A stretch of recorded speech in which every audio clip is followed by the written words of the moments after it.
Welcome to sweet stories. Upcoming రివ్యూలోకి వెళ్ళిపోదాం.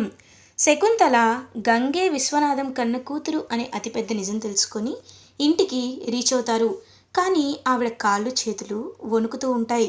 అసలు అంత పెద్ద నిజం తెలుసుకునేసరికి జయానే కన్న కూతురు కాదు, బట్ ఇది చాలా పెద్ద మ్యాటర్. గంగ ఈ ఇంటి కోడలైందా, గంగ అనుకోకుండా విశ్వనాథం కూతురయిందా అని చెప్పి ఆలోచనలు, థాట్స్ అన్నీ ఆవిడ బ్రెయిన్లో తిరుగుతూ ఉంటాయి.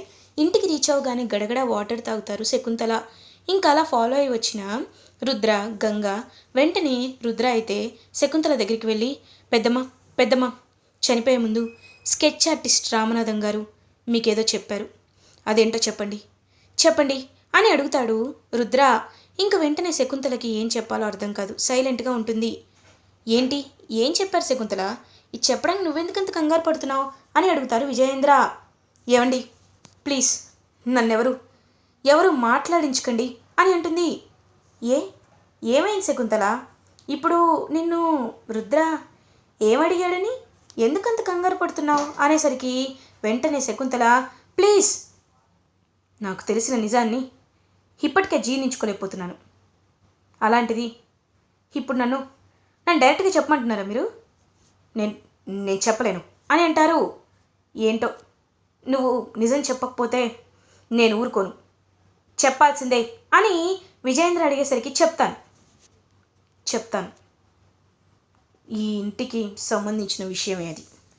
ఆ బాక్సర్ విశ్వనాథం ఉన్నాడు కదా, విశ్వనాథం కన్న కూతురు ఆ జయ కాదంట అని అంటుంది. ఒక్కసారిగా ఇంకా అలా షాక్లో అయితే ఉండిపోతారు రుద్ర, గంగ, వీరు, ఫ్యామిలీ మెంబర్స్ అందరూ. కాదా, మరి మరి ఎవరు అని అడుగుతారు. ఇంక వెంటనే విజయేంద్ర, తను ఎవరంటే గంగా అని అంటుంది. గంగా పేరు చెప్పేసరికి ఒక్కసారిగా అలా షాక్లో ఉండిపోతారు ఫ్యామిలీ మెంబర్స్ అందరూ. ఇది నిజమా, అసలు నేను నమ్మలేకపోతున్నాను. గంగ విశ్వనాథం కూతురా అంటే గంగ నా నా మేనకోళ్ళ, అమ్మ గంగ అని పాపం గంగని దగ్గరికి తీసుకుంటారు విజయేంద్ర. పెద్దోరు అని పాపం పెద్దోరిని హక్ చేసుకుంటుంది విజయేంద్రని. పెద్దోరు కాదమ్మా, మావయ్యాను. ఎందుకంటే నాకు నాకు నిన్ను చూస్తుంటే చాలా ముచ్చటగా ఉంది. నా మేనకోళ్ళు ఇంతలా ఎదిగిందని, బాక్సర్ అవ్వబోతుందని తెలుసుకుంటేనే నాకు చాలా సంతోషంగా ఉందమ్మా అని ఇంకా ఎంతో హ్యాపీగా ఫీల్ అవుతారు.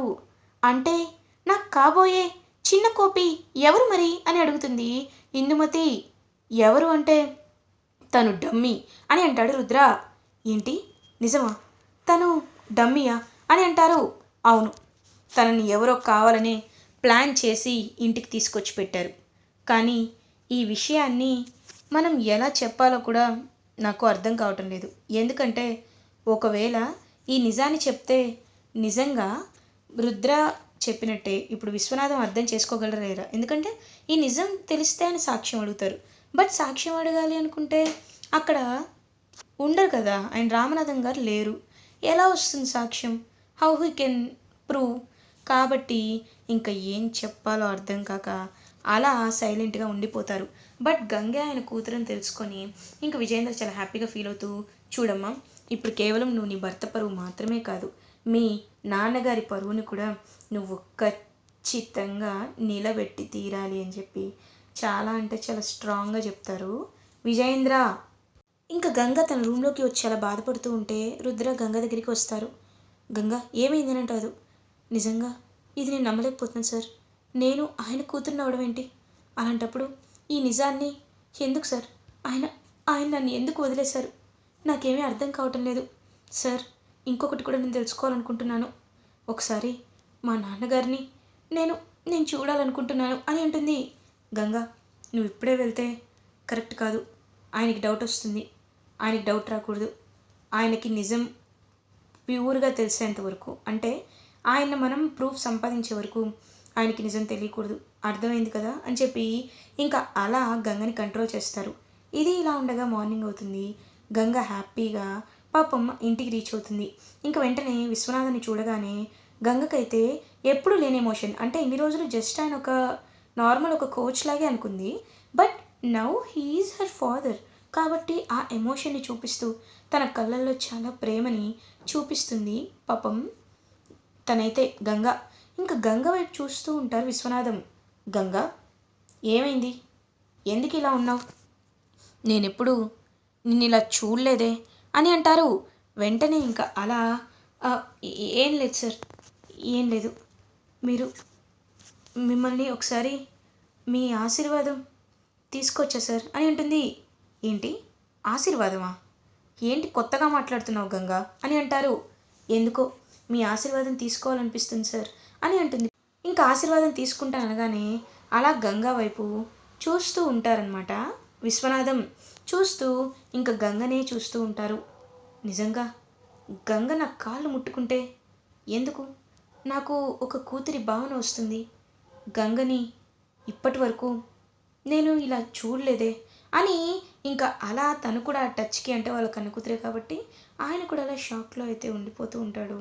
ఇంకా అలా ఎంతో హ్యాపీగా గంగ వాళ్ళ నాన్నని తెలిసాక టైం అయితే స్పెండ్ చేస్తూ ఉంటుంది.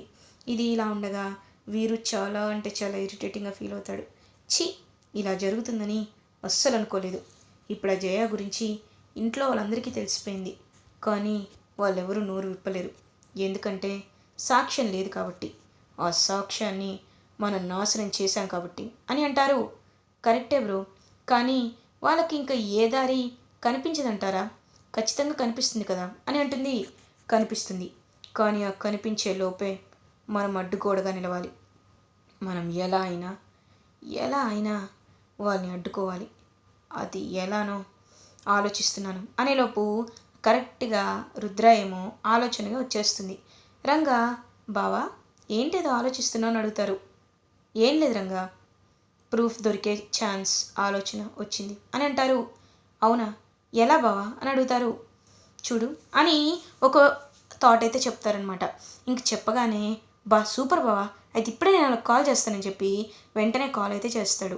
ఇది ఇలా ఉండగా విశ్వనాథం ఎంతో హ్యాపీగా ఇంకా అలా బుక్ చదువుకుంటూ ఉంటే అప్పుడే కరెక్ట్గా అక్కడికి కొంతమంది వస్తారు. బ్లడ్ డొనేషన్ కావాలి, మాకు బ్లడ్ క్యాంప్కి వెళ్తున్నాం వచ్చి, సార్ మీరు చాలా ఇది ఉన్న వాళ్ళను, మీరు చాలా మంచి వాళ్ళని మేము విన్నాం, సమాజంలో పేరు ప్రఖ్యాతులు ఉన్నాయని విన్నాం, కాబట్టి మీ ఇంటి తరపున ఎవరైనా బ్లడ్ డొనేట్ చేస్తే మాకు చాలా అంటే చాలా సంతోషంగా ఉంటుంది సార్ అని చెప్పి అడుగుతారు. ఇంకా వెంటనే అలా జయా జయా అని పిలుస్తారు. వెంటనే జయ అక్కడికి వస్తుంది. ఇంకా ఏం నాన్నగారు అని అంటుంది. జయ, విన్నావు కదా ఏం చెప్తున్నారో, వెళ్ళి బ్లడ్ డొనేట్ చేయి అని అంటారు. నాన్నగారు, నేనెందుకు బ్లడ్ డొనేట్ చేయాలి? అయినా నేను ఇప్పుడు బ్లడ్ డొనేట్ చేస్తే నాకు అనేసరికి, జయ ఏం మాట్లాడుతున్నావు నువ్వు? బ్లడ్ డొనేట్ చేయడం అంటే ఏదో కావాలని ఆషామాషిగా కాదు, నువ్వు ఒకరికి ప్రాణదానం చేస్తున్నట్లు లెక్క. అది నీకు తెలీదా అని అంటారు. అంటే అలా కాదు నాన్నగారు. Stop it, just stop it. ఇంకా నువ్వేమి మాట్లాడద్దు, నేను చెప్పేది విను అంతే. నువ్వు మాత్రం ఖచ్చితంగా వినాల్సిందే, నేను చెప్పింది చేయాల్సిందే, వెళ్ళు అని ఇంకా అలా వెంటనే తనకి చెప్పేసరికి అలా చూస్తూ ఉండిపోతుంది జయ. ఇంకా వెంటనే జయాకైతే బ్లడ్ తీసుకుంటారు. తీసుకొని ఎంతో అంటే ఎంతో హ్యాపీగా అక్కడి నుండి వెళ్తూ, సార్ మీరు కూడా కాస్త అనేసరికి, నేను కూడా అదే అడుగుదాం అనుకుంటున్నాను, నేను కూడా బ్లడ్ ఇస్తాను అని ఆయన కూడా బ్లడ్ ఇస్తారు. సో ఇద్దరూ బ్లడ్ ఇస్తారు. అలా ఇంకా విశ్వనాథం బ్లడ్ గ్రూప్ ఇంకా తన బ్లడ్ గ్రూప్ జయ బ్లడ్ గ్రూప్ రెండు చూస్తారు.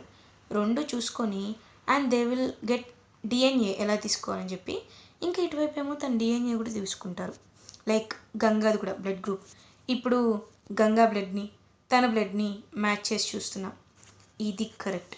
ఇప్పుడు ఖచ్చితంగా మనకి నిజం తెలిసిపోతుంది అని ఇంకా ఎలా అయినా డిఎన్ఏ టెస్ట్ చేయించారు కాబట్టి ప్రశాంతంగా ఉంటుందన్నమాట. రుద్రకైతే డిఎన్ఏ రిపోర్ట్స్ ఇంకొక వారం రోజుల్లో వస్తాయి కాబట్టి ఈలోపు నేను ప్రశాంతంగా ఉంటాను అని పాపం రుద్ర ఎంతో అంటే ఎంతో ప్రశాంతంగా ఉంటారు. ఇది ఇలా ఉండగా వీరు అటు ఇటు తిరుగుతూ ఆలోచిస్తూ ఉంటే అప్పుడే ప్రీతి వీరు దగ్గరికి వస్తుంది. వచ్చి, ఏంటండి ఏం ఆలోచిస్తున్నారో అని అడుగుతుంది. ఏం లేదు అని అంటారు. మీ తలకి ఏదో దెబ్బ తగిలింది, దేనికి సంబంధించింది అది అని అడుగుతుంది.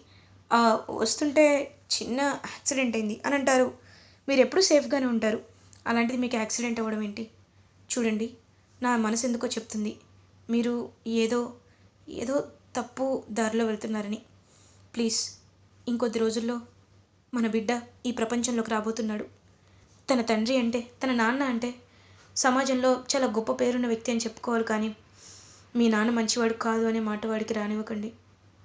అర్థం చేసుకోండి" అని ప్రీతి చెప్పి అక్కడి నుండి వెళ్ళిపోతుంది. ఇంకా ప్రీతి మాటలకు ఒక్కసారిగా ఆలోచనలో పడతాడు వీరు. ఇలా ఎపిసోడ్ ఎండ్ అవుతుంది. ఫర్దర్ ఎపిసోడ్ రివ్యూస్ ముందుగా మీకు కావాలి అనుకుంటే మా ఛానల్ సబ్స్క్రైబ్ చేసుకోండి. Thanks for watching.